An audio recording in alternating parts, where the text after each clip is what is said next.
यहाँ पर एक कॉन्ट्रैक्ट बन रहा है और पार्टीज आपस में ओके कर रही हैं कि चलो finally let's make a deal. Party 2 जो एक्सेप्ट करेगी, अगर उसको एक्सेप्ट करना है, अगर करना ही नहीं है तो कॉन्ट्रैक्ट स्टार्ट ही नहीं हो सकता। जो ऑफरी होता है, जो एक्सेप्टेंस देता है, वो अपनी इंटेंशन दिखाता है कि मैं ऑफर को एक्सेप्ट करना चाहता हूँ। जनरल ऑफर दिया गया था। जनरल ऑफर का मतलब होता है जब आप पूरी पब्लिक को एक साथ ऑफर देते हो। Hello everyone, welcome to the amazing platform of Physics Wallah. I am advocate Mansi Jain. आज से हमारे नेक्सस 3.0 इंटरमीडिएट बैच की क्लासेस स्टार्ट हो रही हैं। आज हमारा लीगल रीजनिंग का सबसे पहला लेक्चर है, जहां पर हम अपने लॉ ऑफ कॉन्ट्रैक्ट्स को और ज्यादा डिटेल में पढ़ेंगे। लास्ट सेक्शन में जहां पर आपका नेक्सस 2.0 बैच था, वहां पर हम लोगों ने कॉन्ट्रैक्ट लॉ स्टार्ट किया था। हमने पढ़ा था कि कॉन्ट्रैक्ट लॉ के वैलिड एसेंशियल्स क्या होते हैं। We have studied in detail कि वॉइड अग्रीमेंट्स क्या होते हैं और वॉइडेबल कॉन्ट्रैक्ट्स क्या होते हैं। अब आने वाले सेशंस में हम लोग पढ़ेंगे कि एक वैलिड कॉन्ट्रैक्ट को कॉन्ट्रैक्ट बनाने के लिए क्या-क्या एसेंशियल्स होते हैं जो रिक्वायर्ड होते हैं। तो आइए स्टार्ट करते हैं सबसे पहले ऑफर एंड एक्सेप्टेंस से। तो अगर मेजरली देखा जाए तो जब कभी भी आप देखेंगे कि एसेंशियल्स होते हैं कॉन्ट्रैक्ट को वैलिड बनाने के लिए, वो कहते हैं number 1 is essentials of valid contract में सबसे पहला नंबर आता है ऑफर एंड एक्सेप्टेंस का, जो हम आज के मॉड्यूल में पढ़ने वाले हैं। इसके बाद आता है आपका competency of the parties. Competency of parties ये कहता है कि पार्टीज कॉन्ट्रैक्ट में एंटर होने के लिए क्या एलिजिबल हैं। थर्ड पे आता है आपका पार्टीज को एंटर करना है कॉन्ट्रैक्ट में on the basis of free consent. The fourth one is the lawful consideration.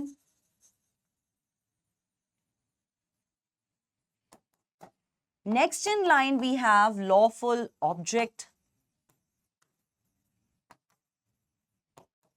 इसके बाद आपका आएगा intention of the parties to enter into the contract.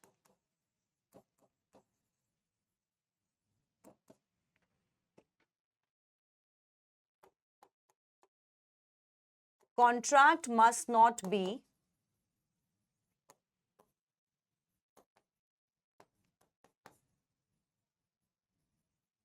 expressly barred by the law. तो इस हिसाब से किसी भी कॉन्ट्रैक्ट को वैलिड बनाने के लिए ये सभी एसेंशियल्स होना बहुत जरूरी हैं। इन एसेंशियल्स को हम पढ़ेंगे डिटेल में, पर आप ये जरूर समझिए कि अगर कॉन्ट्रैक्ट में इन एसेंशियल्स में से कोई भी एक एसेंशियल मिसिंग है, अवेलेबल नहीं है, तो उस हिसाब से वो कॉन्ट्रैक्ट आपका इनवैलिड कॉन्ट्रैक्ट की कैटेगरी में चला जाएगा। आज का टॉपिक हमारा रहेगा ऑफर एंड एक्सेप्टेंस का। तो आइए स्टार्ट करते हैं what is actually the offer and acceptance. तो जैसा कि आप देख रहे हैं, यहां पर एक कॉन्ट्रैक्ट बन रहा है और पार्टीज आपस में ओके कर रही हैं कि चलो finally let's make a deal. तो होता क्या है ये ऑफर और एक्सेप्टेंस? तो यहां पर कि जैसे इस पर्सन ने ऑफर किया कि I will sell my car for 10,000, would you purchase it. इस इंसान ने एक ऑफर दिया, पार्टी 1 ने एक ऑफर दिया। पार्टी 2 जो एक्सेप्ट करेगी, अगर उसको एक्सेप्ट करना है, अगर करना ही नहीं है तो कॉन्ट्रैक्ट स्टार्ट ही नहीं हो सकता। दूसरी पार्टी जिसको हम एक्सेप्टर बोलेंगे, लेकिन कॉन्ट्रैक्ट एक्ट में उसको एक्सेप्टर नहीं बोलते, जो इंसान अपनी एक्सेप्टेंस देता है उसको कॉन्ट्रैक्ट लॉ में 3 नाम से जाना जाता है। दैट इज द प्रोमिसी,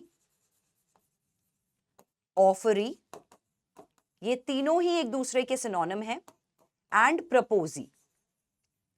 तो जो पार्टी अपनी एक्सेप्टेंस देगी उसको हम इन 3 नामों से जानते हैं।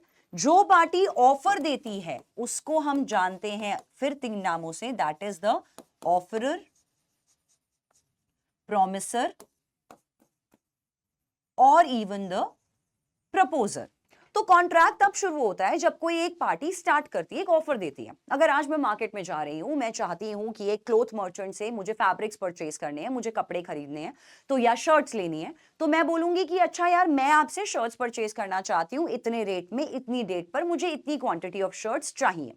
अब सामने वाली पार्टी अगर मेरी सारी बातें मानने को तैयार है, सब चीजें उनको ओके हैं, तो वो देंगी अपनी एक्सेप्टेंस। और जब दोनों पार्टीज एक कॉमन म्यूचुअल अग्रीमेंट पे आ जाती हैं, जिसमें दोनों ओके होते हैं जिस अग्रीमेंट को लेके, उसके बाद आता है कॉन्ट्रैक्ट का नेक्स्ट स्टेप। तो ऑफर और एक्सेप्टेंस बिल्कुल क्लियर होने चाहिए, उसमें क्लैरिटी होनी चाहिए, कुछ भी कंफ्यूजन नहीं होनी चाहिए। जो बात ऑफरर ने बोली है उसी बात पे ऑफरी को एक्सेप्ट करना जरूरी है। अब आप सोचेंगे मैम मार्केट में तो नेगोशिएशंस भी होती हैं। अगर आज मैं बोल रही हूं कि यार मुझे तुमसे 250 रुपए पर केजी पर एप्पल्स खरीदने हैं और आप मुझे 25 केजीज एप्पल इस डेट पर दे देना, तो मैम हो सकता है सामने वाला 250 की जगह 300 रुपए पर केजी का रेट कोट करे। तो वो क्या होगा फिर, वहां तो एक्सेप्टेंस नहीं हुई। वो भी अभी हम पढ़ेंगे, वो जाता है आपका काउंटर ऑफर में। अभी हम सिर्फ इतनी बात कर रहे हैं कि अगर एक ऑफरर ने एक ऑफर दिया और वो सारी टर्म्स आफ्टर नेगोशिएशन इनफैक्ट सारी टर्म्स एक्सेप्टर ने अग्री करी, तो यहां पर प्रोमिसी और प्रोमिसर मिलके, प्रपोजर और प्रोमिसर मिलकर एक अग्रीमेंट में आ जाते हैं, जहां पे एक म्यूचुअल अग्रीमेंट दोनों का सेट होता है। यहां पर जो ऑफरर होता है वो अपनी इंटेंशन शो करता है, एक डेफिनेट ऑफर देता है और अपना कम्युनिकेशन करना बहुत इंपॉर्टेंट है। मन में सोच लिया है लेकिन आप उसको जुबान पे नहीं ला रहे हैं, उसको पेपर पे नहीं ला रहे हैं, तो फिर वो एक वैलिड ऑफर नहीं है। तो यहां पे कम्युनिकेशन बहुत इंपॉर्टेंट है ऑफर का। सिमिलरली जो ऑफरी होता है, जो एक्सेप्टेंस देता है, वो अपनी इंटेंशन दिखाता है कि मैं ऑफर को एक्सेप्ट करना चाहता हूं। वो अपनी एक्सेप्टेंस को भी कम्युनिकेट करेगा। आप मुझे बोलने आए कि क्या मानसी मैम आप मेरा घर 1 करोड़ में खरीदने के लिए रेडी हैं। मैंने सोच तो लिया था कि मैं 1 करोड़ में खरीद लूंगी, लेकिन मैंने आपको कोई जवाब नहीं दिया। मैंने अपने मन में सोच लिया या अपनी मम्मी को जाके बता दिया, लेकिन आपको नहीं बताया। तो ये वैलिड एक्सेप्टेंस नहीं है। एक्सेप्टेंस भी कम्युनिकेट होनी चाहिए, ऑफर भी कम्युनिकेट होना चाहिए। ये दोनों ही चीजों का कम्युनिकेशन होना बहुत इंपॉर्टेंट है ताकि कॉन्ट्रैक्ट में आगे ऑब्लिगेशंस को फुलफिल किया जा सके। अब बात करते हैं, there are various types of offers. बहुत तरह के ऑफर्स होते हैं। नंबर 1 होता है आपका एक्सप्रेस ऑफर और एक होता है आपका इंप्लाइड ऑफर। एक्सप्रेस ऑफर आपका वर्बल ऑफर भी हो सकता है, आपका रिटर्न ऑफर भी हो सकता है। एक्सप्रेस का मतलब है कि आपने क्लियरली एक्सप्रेस करा है शब्दों में या लिखकर कि आप ऑफर क्या देना चाहते हो। जैसे आपने न्यूज़पेपर में कोई एडवर्टाइजमेंट निकाला, आपने एक ऑफर दिया कि मैं अपना घर बेचने के लिए रेडी हूं, जो भी इंटरेस्टेड है आइए खरीद लीजिए। मैं आपके सामने आके बोलती हूँ मुझसे ये पेन परचेज कर लो 500 रुपीज में, तो that's an express offer. Implied offer में अगर सपोजिटली आज आप स्टेशनरी शॉप पे जाते हैं और आपको दिख रहा है कि स्टेशनरी शॉप पे पेन्स अवेलेबल हैं, 10 रुपीज का पेन अवेलेबल है, तो एक इंप्लाइड ऑफर होगा कि आपने वहां से पेन उठाया, 10 रुपीज शेल्फ पे रखे और शॉपकीपर एक्सेप्ट कर लेगा कि ठीक है, बाय द एक्शन हमें आपका ऑफर समझ में आ रहा है कि आप 10 रुपए में हमसे ये पेन खरीदना चाहते हैं। तो that will come in the purview of implied offers. Next आता है specific offer versus general offer. Specific offer होता है जो आप किसी पर्टिकुलर पार्टी को देते हैं। अगर आज मैं सिर्फ एक पर्सन के पास जाती हूं और मैं किसी अपने दोस्त के पास जाती हूं, मैं उसको बोलती हूं यार क्या तू मुझसे मेरी गाड़ी ले लेगा, अगर तेरा सेकंड हैंड गाड़ी लेने का मन है, तो स्पेसिफिक ऑफर होता है किसी पर्टिकुलर पर्सन को।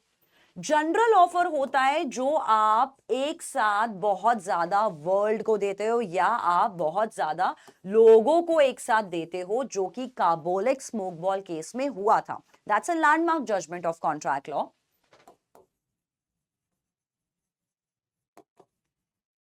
Carlill versus Carbolic Smoke Ball case.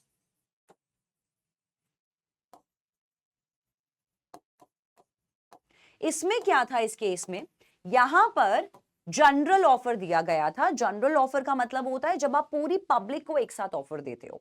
यहां पर कार्बोलिक स्मोक बॉल कंपनी ने एक पर्टिकुलर मेडिसिन बनाई। उनके हिसाब से यह था कि जो भी हमारी मेडिसिन को खाएगा उनको कभी भी इन्फ्लुएंजा नहीं होगा। अगर किसी को भी इन्फ्लुएंजा मेडिसिन खाने के बाद हुआ तो हम 500 पाउंड उस पर्टिकुलर पर्सन को दे देंगे, क्योंकि आपने हमारी मेडिसिन खाई और उसके बावजूद आपको बीमारी हो गई। तो यहां पर इस कंपनी ने जो ये ऑफर निकाला है, ये पूरी पब्लिक के लिए एक साथ निकाला है, ये बन जाता है आपका जनरल ऑफर। इसके बाद आता है क्रॉस ऑफर, अभी हम लोग होल्ड पे रखते हैं। इसके बाद आता है आपका काउंटर ऑफर, जो आप बोल रहे थे कि मैम नेगोशिएशंस भी तो मार्केट में होती हैं, तो ये बन जाता है आपका काउंटर ऑफर। अब जब काउंटर ऑफर आते हैं तो पार्टीज की पोजीशंस भी स्वैप हो जाती हैं। मतलब कि अब मैंने आज आपके सामने एक ऑफर दिया कि क्या आप मेरा घर 1 करोड़ में खरीदने के लिए रेडी है। आपने बोला नहीं मैम 90 लाख में। तो इस केस में जब आपने 1 करोड़ से 90 लाख किया तो आपने मेरे ऑफर पे काउंटर ऑफर थ्रो किया, तो आप बन गए ऑफरर। अब मुझे एक्सेप्ट करना है, मैं बन गई प्रॉमिसी, अब मेरे ऊपर है कि मुझे 90 लाख में एक्सेप्ट करना है या फिर 95 बोलना है। मैंने कहा नहीं नहीं यार 90 लाख में तो नहीं, एक काम करते हैं 95 लाख में डील डन करते हैं। दोबारा से मैं ऑफर बन गई क्योंकि मैंने आपके 90 लाख पे एक और काउंटर डाला 95 लाख का।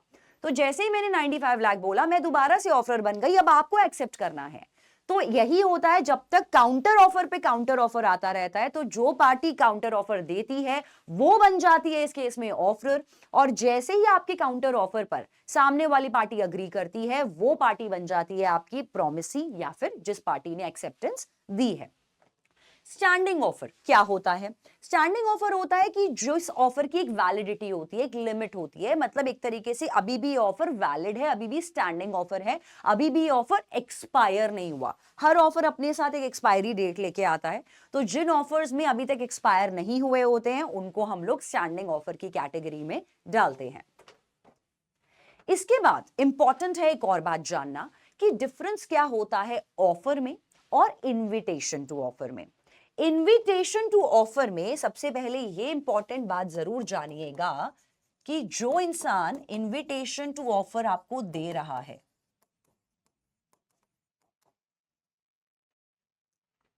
that person is actually working as an, have to be there as an acceptor.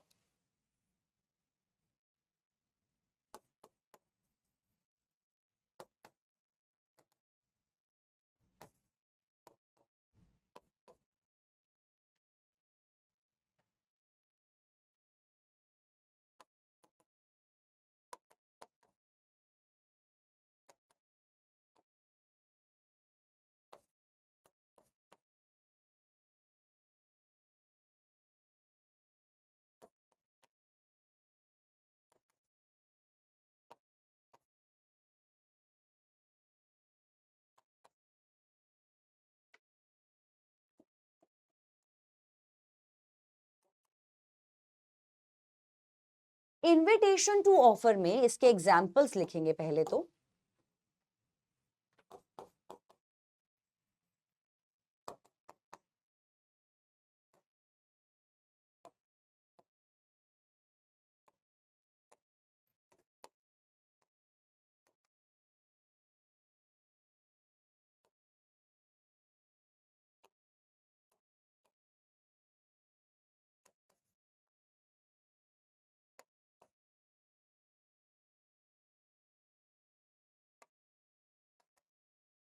Invitation to offer में आपके पास पार्टी इनविटेशन देती है, आपको एक इनवाइट देती है कि हम ऑफर के लिए आपको इनवाइट कर रहे हैं। तो जो पार्टी इनविटेशन देती है वो पार्टी ऑफरर नहीं है, वो पार्टी तो एक्सेप्टर की पोजीशन में है, वो तो एक्चुअली एक प्रॉमिसी है, उनको एक्सेप्टेंस देनी है।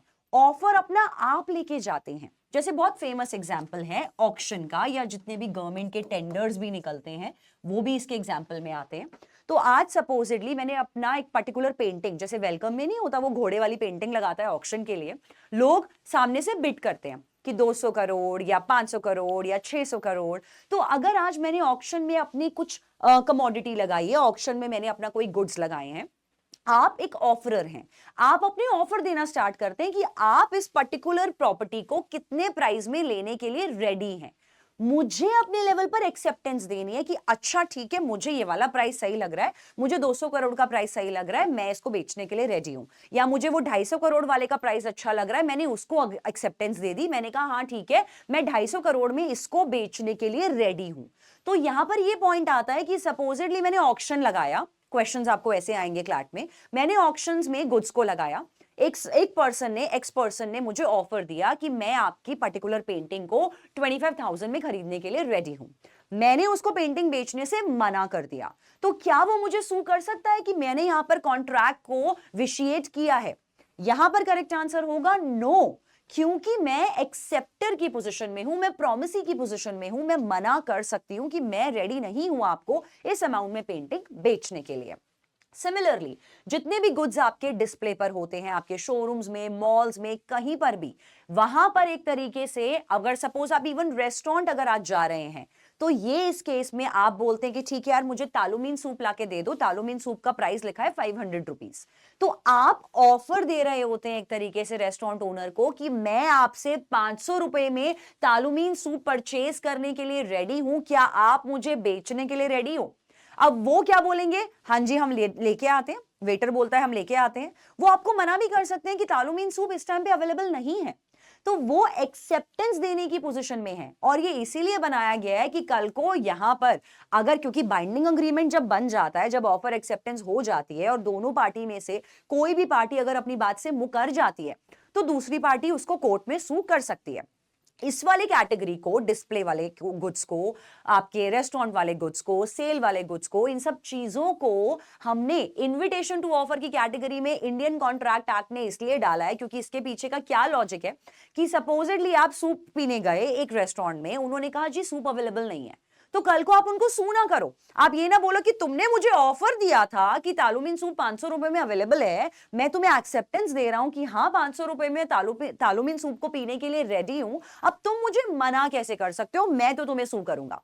तो इसीलिए जब कभी भी डिस्प्ले पे जो गुड्स होते हैं मॉल्स, शोरूम्स में, या जो रेस्टोरेंट में मेन्यू होता है, ये सब कुछ आपका इनविटेशन टू ऑफर होता है। जिस पार्टी ने इनवाइट किया है वो अल्टीमेटली आपको एक्सेप्टेंस देगी कि हम भी रेडी हैं आपको इस प्राइस में ये पर्टिकुलर गुड इतने में देने के लिए। बहुत फेमस एग्जांपल है, वहां पर सपोजिटली एक एयरलाइंस ने सपोज एक एड डाला कि fly from Delhi to Kashmir in 500 rupees. तो आपने कॉल करके बोला कि हमारी टिकट बुक कर दो, 500 रुपए में हम लोगों को कश्मीर जाना है। तो अब वो आपको बोल सकते हैं कि जी टिकट अवेलेबल नहीं है, क्योंकि वो एक्सेप्टेंस की पोजीशन में है यहां पर, तो वो आपको यहां पर मना कर सकते हैं। That is why always remember the difference between offer and invitation to offer. Similarly invitation to offer एक ऑफर नहीं होता, जो मैंने कहा इंडिकेशन होती है कि हम लोग आगे चल के नेगोशिएट कर लेते हैं, और ऑफर आपका डायरेक्ट ऑफर होता है। यहां पर इसका पर्पस होता है कि सामने वाली पार्टी की तरफ से ऑफर आए, यहां पर आप डायरेक्टली एक्सेप्टेंस का वेट कर रहे होते हो। इन्विटेशन टू ऑफर का definition although Indian contract act में नहीं है, लेकिन क्वेश्चंस कभी कभी पूछे जाते हैं क्लैट में। सेक्शन 2A में हमने ऑफर को डिफाइन किया है। इन्विटेशन टू ऑफर को एक्सेप्टेंस मिलने के बाद ही वो एक कंस्ट्रक्टिव अग्रीमेंट में कन्वर्ट होता है। सिमिलरली ऑफर अग्रीमेंट तब बनता है जब इसको प्रॉमिसी एक्सेप्ट करता है। इन्विटेशन टू ऑफर में कोई लीगल कॉन्सिक्वेंसेस नहीं होते हैं, क्योंकि आज अगर आपने कहीं पर एक इन्विटेशन टू ऑफर पढ़ा तो आप सिर्फ इन्विटेशन पढ़ के उस पार्टी को सू नहीं कर सकते कि यार तुम ये पर्टिकुलर एक्स प्रोडक्ट मुझे क्यों नहीं बेच रहे, क्योंकि तुमने तो एडवर्टाइजमेंट में डाला था। सिमिलरली यहां पर offer gives rise to legal consequences. अगर आप ऑफर और एक्सेप्टेंस दोनों दे देते हैं और दोनों में से कोई भी पार्टी अगर अपने वर्ड से चेंज करती है, अपनी ऑब्लिगेशंस फुलफिल नहीं करती है, तो उस केस में ये ऑफर आपका, इस केस में अग्रीमेंट बाइंडिंग होगा, क्योंकि अग्रीमेंट बाइंडिंग था तो आप दूसरी पार्टी को जो अपनी बात से मुकरी है उनको कोर्ट में सू भी कर सकते हैं। Invitation to offer is generally made for a larger public at once. Offer generally specific parties को दिया जाता है। तो जैसा कि एग्जांपल है कि बुक सेलर अगर कैटलॉग लगा के बैठा है बुक की अपने बुक शॉप में, तो वो इन्विटेशन टू ऑफर की कैटेगरी में जाएगा। नाउ लेट्स अंडरस्टैंड कि प्रॉमिसरी एस्टॉपल क्या होता है। Promissory estoppel in a contract law is a concept जो ये कहता है कि that stop the parties from going back from their promises even if it's not written in the contract. तो अक्सर तो ऐसा होता है कि लाइफ में लोग वर्बल प्रोमिसेस तोड़ देते हैं, लेकिन कॉन्ट्रैक्ट एक्ट में प्रॉमिसरी एस्टॉपल के केसेस में तोड़ने का मौका नहीं दिया जाता। इसके लिए कंडीशंस क्या क्या नेसेसरी हैं, let's focus on them. First of all, number 1, promissory estoppel ये कहता है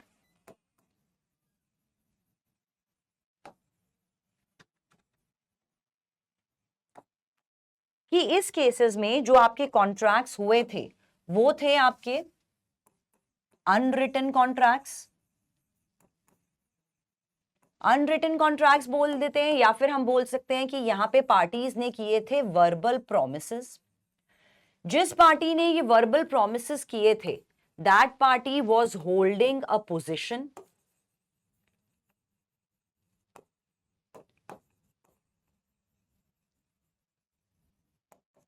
After this party made the promises, the other party must act in the direction of the promise.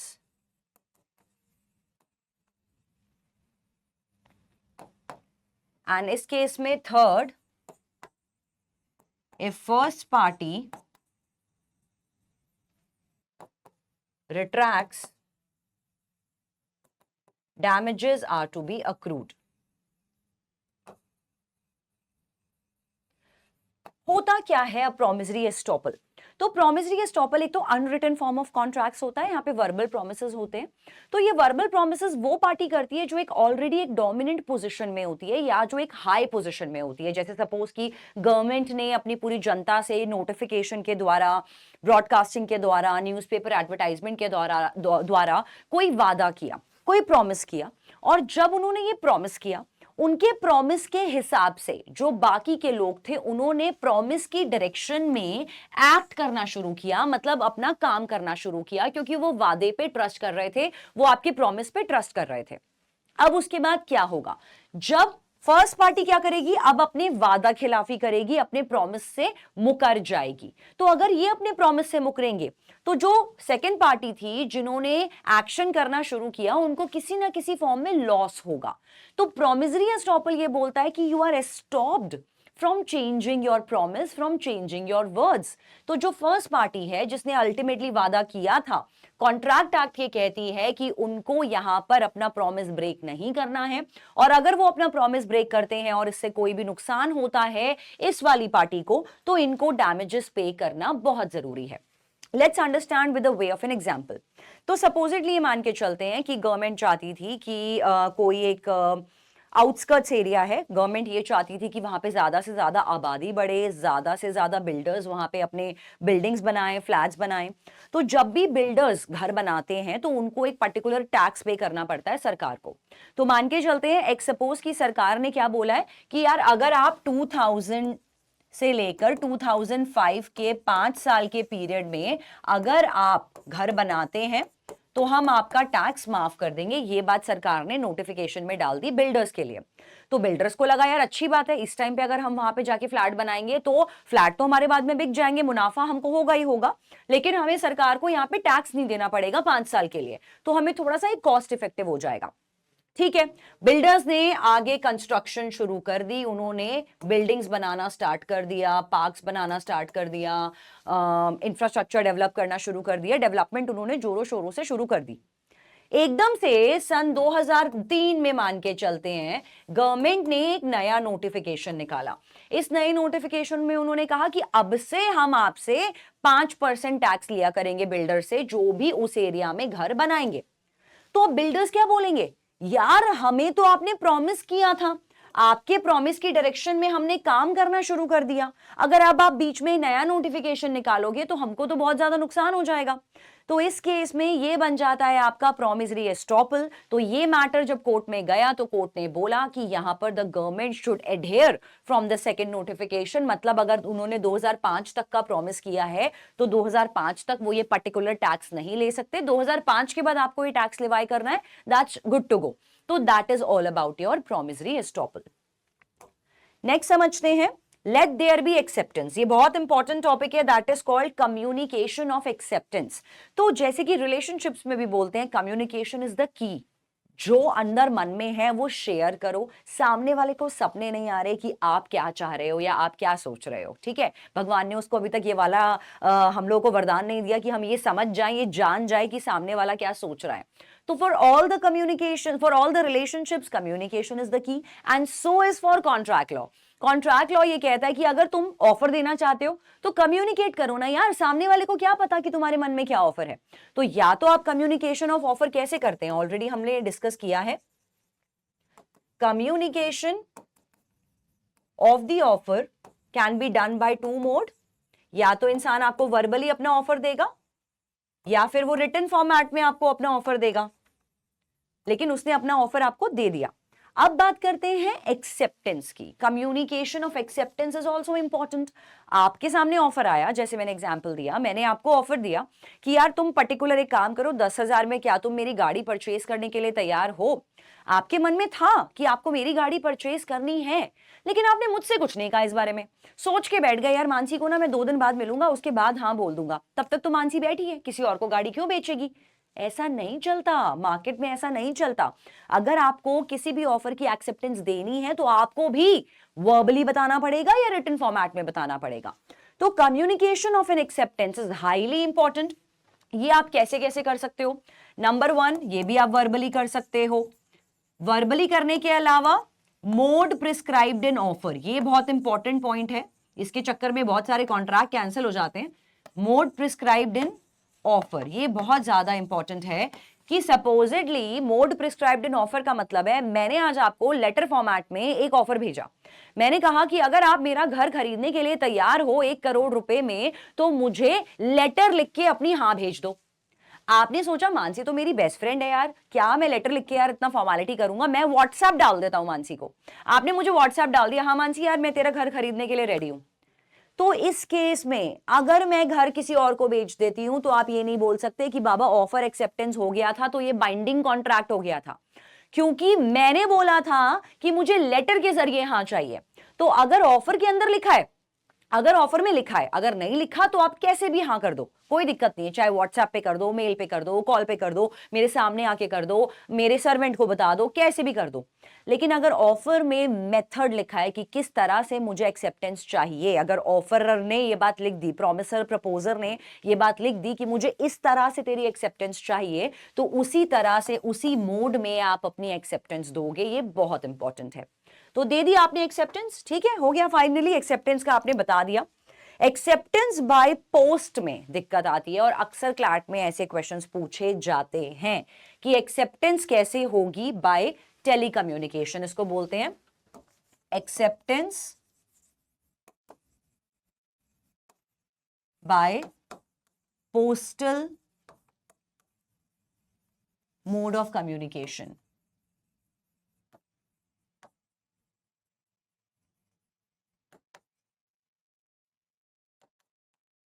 क्या बोलता है acceptance bye postal mode of communication? कि मैंने आपको letter भेजा, आपको लेटर आया, किसने भेजा है लेटर? ऐसे बनाते हैं, ऑफरर ने आपको लेटर भेजा, ठीक है। अब आपकी मर्जी, आपको लेटर में हाँ करना है या आपने कॉल पे हाँ करना है। कॉल पे आपने हाँ कर दिया तो दैट्स टोटली ओके। अब बात करते हैं डिफरेंट पॉइंट की कि आपने एक्सेप्टेंस लेटर के जरिए भेजनी थी, ठीक है। तो ऑफरर ने आपको लेटर भेजा या मेल पे करा या कॉल पे करा, उसने जैसे भी आपको अपना ऑफर भेजा, आपने अपनी एक्सेप्टेंस कैसे भेजनी है? पोस्टल मोड से। वो वाले सिनेरियोस डिस्कस हो रहे हैं, ऐसे क्वेश्चंस आते हैं। ऑफरर ने लेटर भेजा, यहां पर ऑफरी ने क्या करा? रिप्लाई किया। रिप्लाई करने के लिए इसने लेटर लिया और लेटर को पोस्ट कर दिया, लेकिन ये letter never reached offeror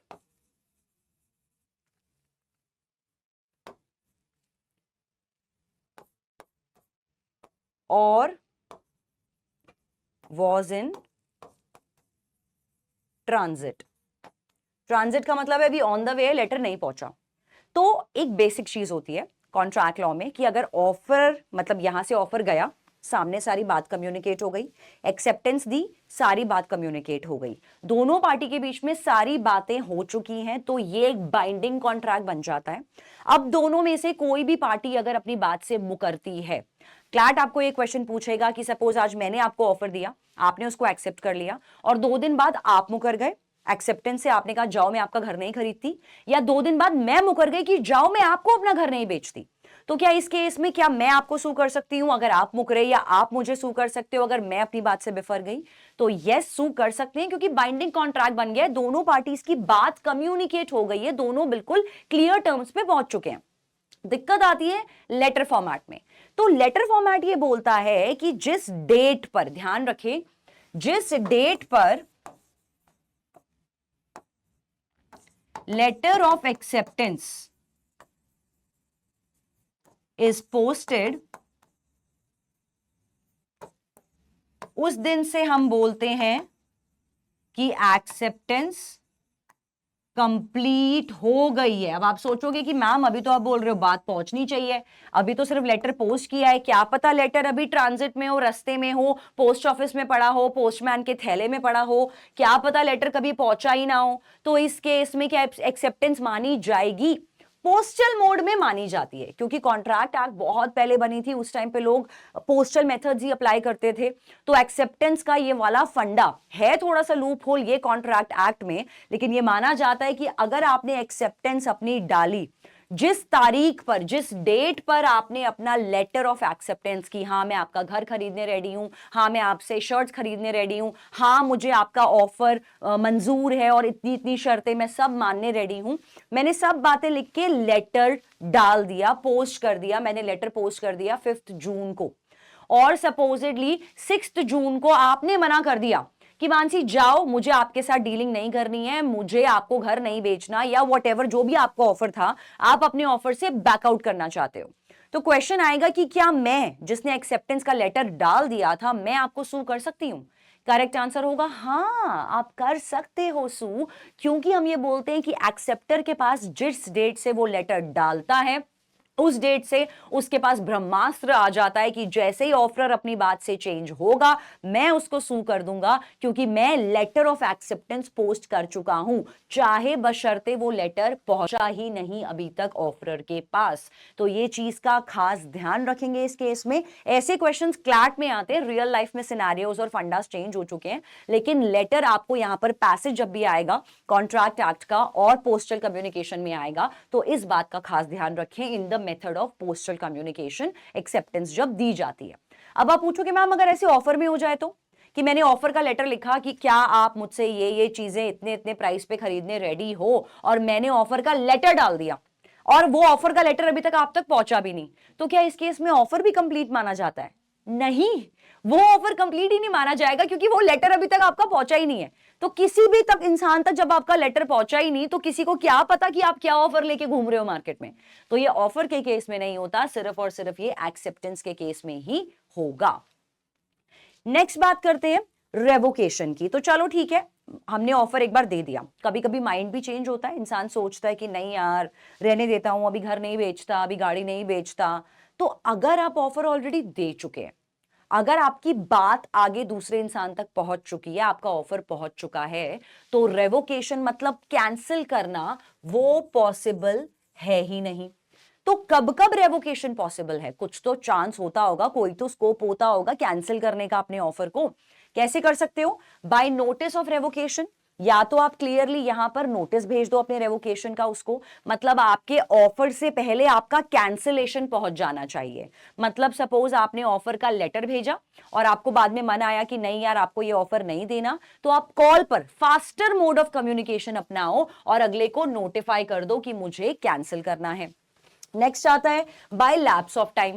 lapse of time का मतलब है, मैंने कहा था कि अगर आप अपने ऑफर में लिखा था कि अगर आप मेरी डीलिंग से ओके हो तो मेरे को 7 दिन के अंदर जवाब दे दो। आपने ले लिए जवाब देने के लिए 8 दिन, 9 दिन, 8.5 दिन, तो वो ऑटोमेटिकली ऑफर कैंसिल माना जाएगा, क्योंकि वो टाइम का एक्सपायरी हो चुका है। Bye non fulfilment of a condition president, ये बहुत इंपॉर्टेंट है। मतलब अगर ऑफर अपने साथ कोई कंडीशन लेके आता है, तो उस केस में एक्सेप्टेंस में दोनों ही चीजों को एक्सेप्टर को ध्यान रखना पड़ेगा, तब वो कंप्लीट 100% एक्सेप्टेंस मानी जाएगी। एग्जाम्पल, मैंने आपको ऑफर दिया कि अगर आप मेरा घर खरीदने रेडी हैं तो आप अपनी हाँ भेज दीजिए मुझे 2 दिन के अंदर, और साथ साथ अगर आपकी हाँ है तो मुझे 1000 रुपीज मेरे अकाउंट में ट्रांसफर कर दीजिए एज एन एडवांस, ताकि मैं मान लूं बुकिंग आपकी हो गई है।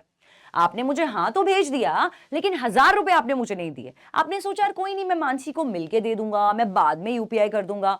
तो वो आपकी एक्सेप्टेंस 0 हो जाएगी, क्योंकि एक्सेप्टेंस ये ऑफर के साथ कंडीशन जुड़ी थी जो आपने फुलफिल नहीं करी, तो इस केस में आपका ये एक्सेप्टेंस कंप्लीट एक्सेप्टेंस नहीं माना जाएगा। नेक्स्ट होता है, अगर ऑफरर की ही जान चली जाए, वो अनसाउंड हो जाए, तो ऑटोमेटिकली ऑफर लैप्स हो जाएगा। बाय काउंटर ऑफर, जैसा कि मैंने बताया था आपको कि नेगोशिएशन जो मार्केट में होती है, मैंने आपको ऑफर दिया 1 करोड़ में घर ले लो, आपने कहा नहीं मैम 80 लाख, तो ये अब आप ऑफरर बन गए, क्योंकि आपने ऑफर दिया है, अब मैं एक्सेप्टेंस वाली पोजीशन में आ गई, तो यहां से आपका ओरिजिनल ऑफर काउंटर ऑफर से कैंसिल हो जाता है। Next is by the non acceptance of offer according to the prescribed mode, कि अगर एक्सेप्टेंस आपने दी लेकिन आपने उस मोड में नहीं दी, जो सेम बात मैंने बोली, मैंने कहा था कॉल पे बताना, आपने मुझे लेटर लिख दिया, मैंने कहा था अगर आपकी एक्सेप्टेंस है तो मेल कर देना, आपने मुझे कॉल कर दिया, तो ये भी इंपॉर्टेंट है, इससे ऑफर कैंसिल हो जाता है, so is acceptance. Subsequent illegality का मतलब है कि सपोज कि आपने कोई क्राइम वगैरह कर दिया है, अब आप जेल ही चले गए हो, लॉ ने मना कर दिया कि आप कॉन्ट्रैक्ट्स नहीं कर सकते, तो उस केस में भी आपका ऑफर कैंसिल हो जाता है। एक्सेप्टेंस की रेवोकेशन कैसे होती है? सेम चीज, आपकी हाँ से पहले आपकी ना पहुंच जानी चाहिए।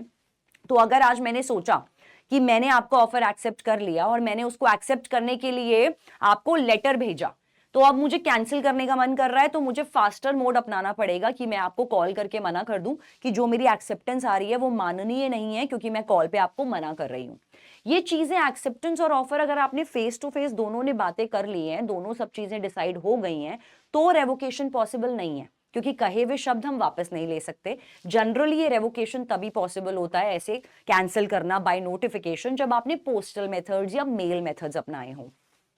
तो acceptance of proposal may be revoked at any time before the communication of acceptance, मतलब आपकी एक्सेप्टेंस से पहले आपकी ना पहुंच जानी चाहिए। Acceptance is binding on the acceptor when the letter of acceptance usually reaches the proposer.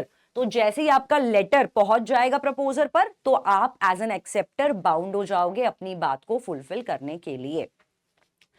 So that is all for your offer and acceptance that we have covered today.